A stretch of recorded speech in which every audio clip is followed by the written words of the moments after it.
بسم اللہ الرحمن الرحیم ایاک نعبد و ایاک نستعین۔ اب دیکھیے چوتھی آیت جو شروع ہو رہی ہے ایاک نعبد، اللہ ہم آپ ہی کی عبادت کرتے ہیں۔ پہلی تین آیتوں میں کچھ پتہ نہیں چل رہا، بس اتنا پتہ چلتا ہے کہ اللہ سے کہہ رہا ہے۔ کون کہہ رہا ہے؟ کچھ پتہ نہیں، بندے کا کوئی ذکر ہی نہیں۔ اور یہ قرآن پاک میں کئی جگہ ہے کہ قرآن غائب حاضر کی بات کر رہا ہوتا ہے، ایک دم سے غائب پہ آ جاتا ہے۔ تم لوگوں نے یہ کیا تھا، یہ کیا تھا، یہ کیا تھا، اور وہ یہ کر رہے تھے۔ اور قرآن کبھی کبھی بالکل غائب کی باتیں کرتا ہے، وہ یہ کر رہے تھے، وہ یہ کر رہے تھے، اور تم یہ کر رہے۔ اسی طرح یہ غائب سے حاضر اور حاضر سے غائب کے صیغے قرآن پاک میں بہت جگہ پر آئیں گے، اور یہ عربوں کا ایک سٹینڈرڈ ہے، ان کے ادب کا ایک حصہ ہے۔ کسی بھی قوم کا ادب ظاہر ہے کہ اس کے کلام سے جانچا جاتا ہے، دوسری زبانوں سے تو نہیں جانچتے۔ تو اس لیے پہلی تین آیتوں میں کچھ پتہ نہیں چل رہا، ایک دم سے بات آگے کہ ایاک نعبد، اللہ فقط تیری عبادت کرتے ہیں، و ایاک نستعین، اور صرف آپ ہی سے مدد چاہتے ہیں۔ چائے پی لیجئے پھر اس پہ بات کرتے ہیں۔ بسم اللہ الرحمن الرحیم۔ اچھا صاحب، یہ جو آیت کریمہ ہے ایاک نعبد، یہ جو آپ سے میں نے عرض کیا تھا کہ بعض حضرات 8 آیات اس میں مانتے ہیں، وہ اس کو ایک آیت شمار کرتے ہیں۔ یہاں پہ وہ کہتے ہیں کہ ایاک نعبد یہ مستقل ایک آیت ہے، یہاں رک جانا چاہیے، و ایاک نستعین اس طرح وہ 8 آیتیں اس کی کرتے ہیں۔ لیکن یہ شاذ قول ہے، امت میں کوئی بھی اس بات کا قائل نہیں رہا، نہ کسی نے قرآن پاک کو اس طرح پڑھا ہے۔ 7 آیتیں ہمارے نزدیک بھی ہیں، اور بسم اللہ کے علاوہ 7 آیتیں ہیں سورہ فاتحہ کی۔ آگے آ رہی ہے بات، آپ سے عرض کرتے ہیں۔ ایاک نعبد، اللہ ہم فقط آپ ہی کی عبادت کرتے ہیں۔ یہ ایاک کا جو لفظ ہے، اس کا مطلب یہ ہے کہ صرف فقط تیری ہم بندگی کرتے ہیں، اور عبادت یہ بندگی کا نام ہے، اور بندگی سب سے بڑا اور سب سے اعلیٰ مقام ہے جو کسی بھی انسان کو مل سکتا ہے۔ اس سے بڑا کام اور کوئی نہیں، اس سے بڑا مقام نہیں کہ بندہ بندہ بن کے رہے۔ اور ایاک نعبد کا مطلب دوسرے لفظوں میں بھی یہ بھی ہے کہ اللہ صرف تیری ہی عبادت کرتے ہیں، اور تیرے علاوہ کسی کی عبادت نہیں کرتے۔ اللہ تعالی کی عبادت اور اللہ کے علاوہ غیر کی عبادت میں اصل فرق کرنے والی چیز نیت ہے۔ اللہ کی عبادت اور غیر اللہ کی عبادت میں فرق کرنے والی اصل چیز نیت ہے۔ حضرت نے شاہ عبدالعزیز صاحب محدث دہلوی رحمۃ اللہ علیہ نے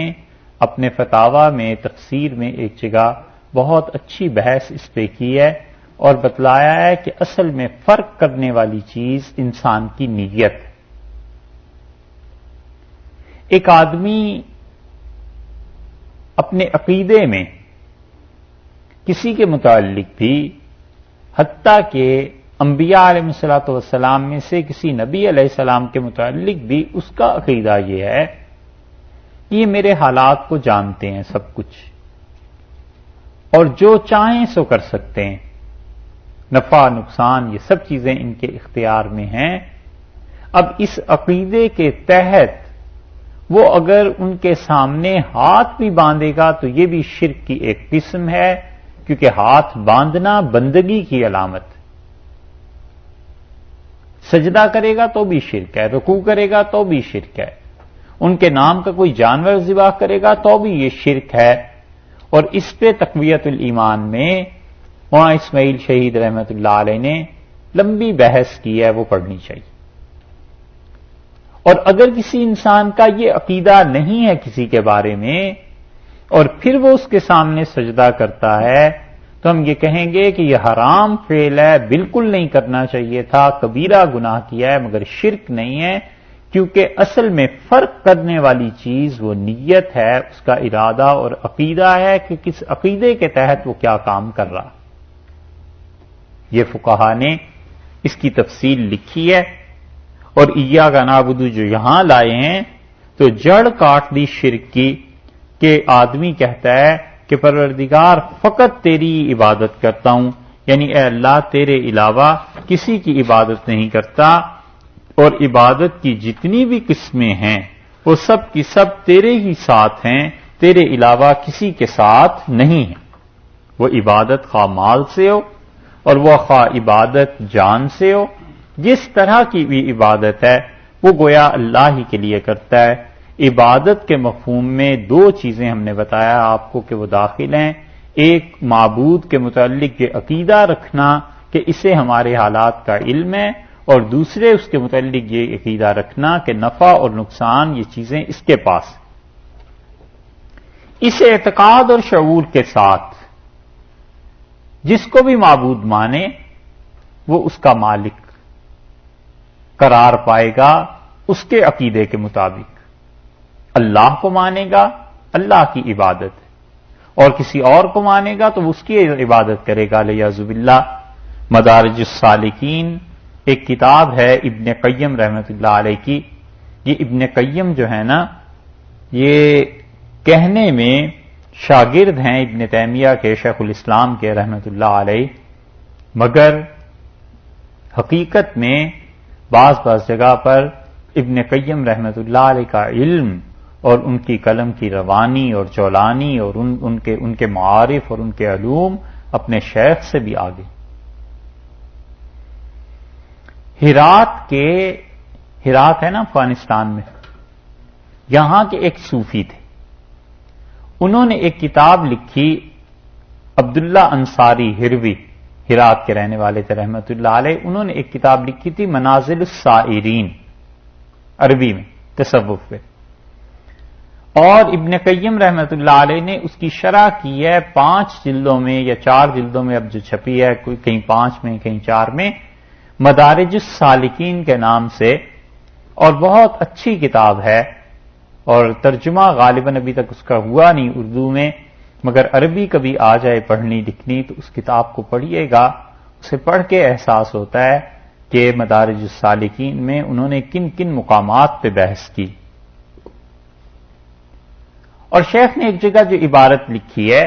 مدارج السالکین میں وہ آپ کو سناتے ہیں، وہ کہتے ہیں کہ العبادت عبارت عن الاعتقاد والشعور، عبادت جو ہے وہ نام ہے اس عقیدے اور اس شعور کا، اس سمجھداری کا، اس عقیدے کا، بِأَنَّ لِلْمَعْبُودِ کہ جس کی میں عبادت کر رہا ہوں اس کو طاقت حاصل ہے غیبی طور پر، اور اس طاقت کی وجہ سے علی النفع والضرر وہ نفع اور نقصان پر قدرت رکھتا ہے، اسے یہ طاقت ملی ہوئی ہے۔ میں جس کی عبادت کر رہا ہوں، شیخ کہتے ہیں ابن قیم رحمۃ اللہ علیہ کہ عبادت اس عقیدے اور اس شعور کا نام ہے کہ میں جس کی عبادت کر رہا ہوں اس کے پاس غیب سے اتنی طاقت موجود ہے کہ نفع اور نقصان کا مالک ہے۔ فَكُلُّ ثَنَاءٍ وَدُعَاءٍ وَتَعْظِيمٍ تو ہر وہ دعا جو اس سے مانگے گا، ہر وہ تعظیم جو اس کی کرے گا، اور ہر وہ تعریف جو اس کی کرے گا، اس عقیدے اور اس شعور کے ساتھ فَهِيَ عِبَادَةٌ تو یہ اس کی عبادت ہے۔ یہ شیخ نے کہنے کو تو 2 جملے لکھے ہیں، مگر پوری عبادت کا مفہوم اور نچوڑ نکال کے سامنے رکھتی ہے کہ کسی بھی زندہ مردہ کسی شخص کے متعلق، کسی پتھر لکڑی کے متعلق بھی اگر آدمی یہ سمجھتا ہے کہ اسے غائبانہ طور پہ طاقت حاصل ہے اور نفع اور نقصان میرا اس کے قبضے میں ہے، تو یہ اس کی ثنا کرے، تعریف کرے تو بھی عبادت ہے، یہ اس کے سامنے جھک جائے تو بھی عبادت ہے، یہ مالی طور پر قربانی کرے، جانور ذبح کرے، یہ بھی اس کی عبادت ہے۔ یہ سب چیزیں عبادت کی تعریف میں شیخ کہتے ہیں داخل ہے۔ تو اس لیے کسی کے متعلق بھی اپنے عقیدے میں یہ نہیں بات رکھنی چاہیے کہ اللہ کے علاوہ بھی کوئی نفع اور نقصان کا مالک۔